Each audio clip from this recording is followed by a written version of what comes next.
Saya Suster Ristiana CB, asal dari Paroki Klepu. Berawal dari keluarga bukan Katolik, saya kepingin menjadi Katolik, tetapi Bapak tidak mengizinkan. Lalu saya tetap nekat mengikuti pelajaran katekumen. Suatu ketika mau pelajaran katekumen bersamaan dengan panen padi. Saya disuruh ikut ke sawah, tapi saya tidak mau, saya tetap mengikuti untuk pelajaran.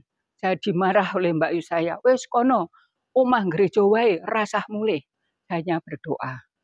Selama pelajaran langsung cepat mendung dan hujan deras sampai saya kepikiran nanti pulangnya gimana karena saya lewat bulak-bulak dari persawahan itu. Tapi ternyata selesai pelajaran langsung reda. Bahkan keluar langsung ada pelangi. Sampai di rumah saya tanya, yuk dapat banyak. Aneh-anehnya, banyak apa? Baru sampai kehujanan langsung basah kuyup. Oh Tuhan, terima kasih. Untung saya memilih mengikuti pelajaran. Ternyata Engkau membela aku. Ternyata Engkau tidak mau dinomorduakan. Saya merasakan kasih Tuhan yang begitu besar. Lalu, apa yang bisa saya lakukan untuk membalas kasih Tuhan? Kalau kasih Tuhan tak mungkin terbalaskan.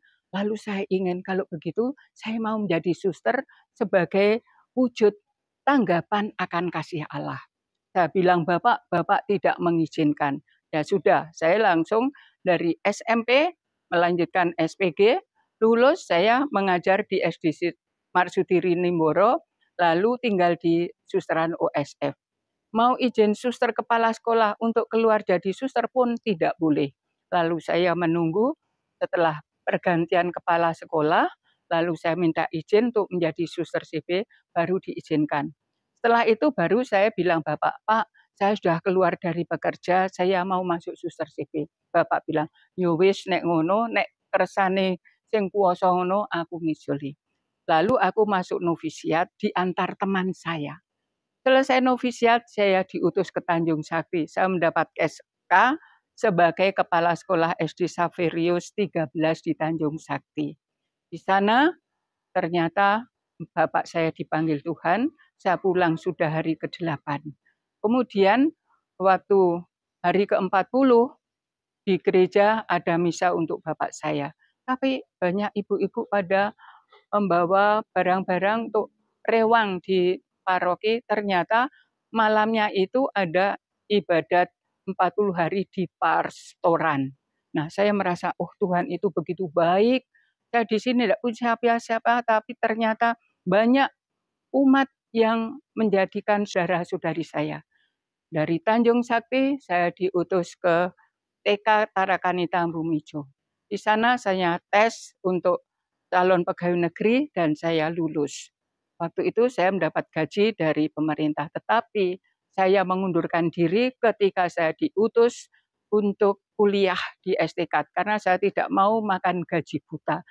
Selesai kuliah saya di Wonogiri, saya mengajar di berbagai macam SMA, lalu juga di paroki sebagai bendahara dan seksi pewartaan. Kemudian lalu saya pindah ke Lampung. Nah, di Lampung baru 3 bulan saya mendapatkan telepon dari Wonogiri, suster undiannya dapat mobil, 3 hari tidak pulang, suster nanti hangus. Akhirnya saya pulang ke Wonogiri, saya dijemput oleh Romo Suko di Bandara Jogja. Hari berikutnya mengambil jang kapsul di Solo, lalu saya bersyukur bahwa saya bisa menjadi berkat di Wonogiri untuk paroki bagaimana mendapat tambahan mobil. Kemudian saya kembali ke Lampung. Di Lampung saya mengajar di SMP Saverius Waihalim, lalu juga membantu di sekretariat paroki setiap Rabu, lalu juga di YPSK Bandar Lampung. Nah, dari Lampung saya pindah ke Surabaya, saya mengajar BK di SMP Sin Yosep. Kemudian dari Surabaya tahun 2007 kembali lagi ke Wonogiri. Nah, di Wonogiri saya dimintai oleh guru SMA dan Pancasila untuk mengajar.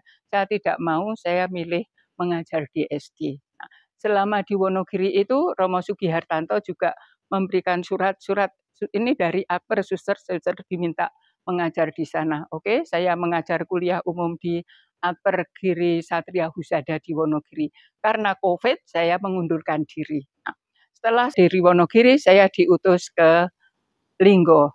Di Linggo ini saya dapat dikatakan prei, kecuali di biara, lalu saya ikut belusukan stasi untuk memperhatikan anak-anak yang kurang mendapatkan perhatian tentang pendidikan iman, khususnya yang di pelosok-pelosok. Nah, saya bersyukur bahwa Tuhan masih menggunakan saya sebagai alatnya untuk meneguhkan iman anak-anak, dan meskipun usia saya sudah 50 tahun hidup membiara, tapi bersyukur saya masih diberi kesehatan. Terima kasih kepada Romo dan siapa saja yang mendukung hidup panggilan saya. Berkah dalam.